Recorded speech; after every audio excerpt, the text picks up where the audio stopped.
Goeiedag en baie welkom by Woordspieël.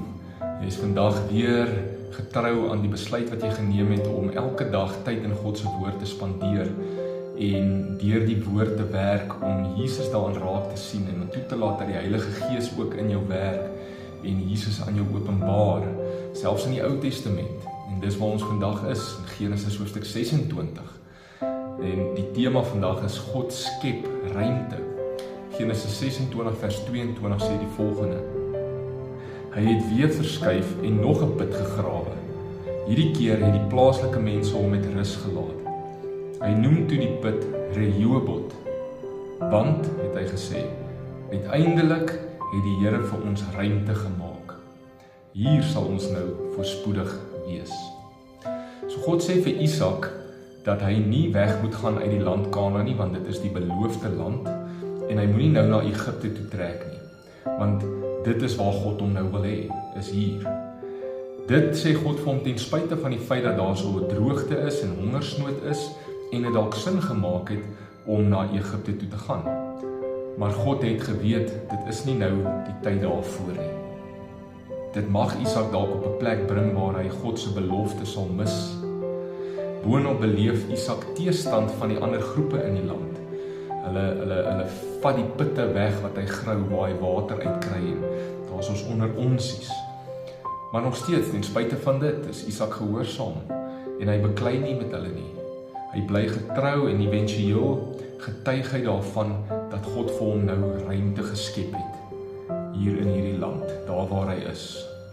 Die Here het vir hom voorspoed geskep. Nie Isak self nie, God het vir hom ruimte geskep. Moes Isak iets gedoen het?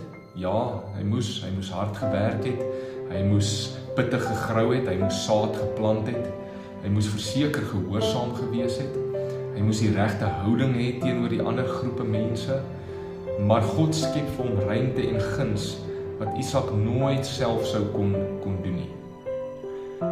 Ek sal ook beleef dat God vir my ruimte en voorsiening en guns skep as ek gehoorsaam bly en getrou bly en op hom bly vertrou.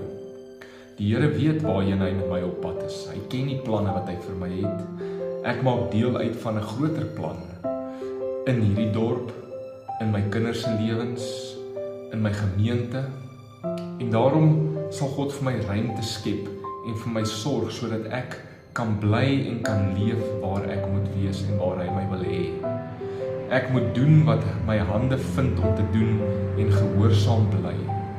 Al voel dit vir my dalk sinvol of al dink ek moet na 'n ander plek toe gaan of ek moet dit op 'n ander plek gaan soek.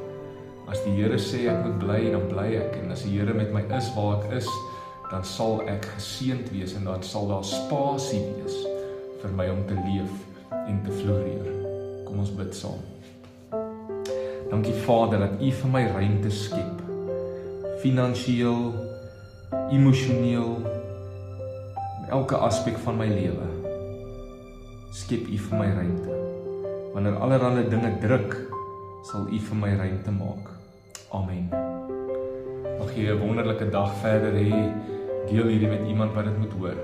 Die Here seën jou.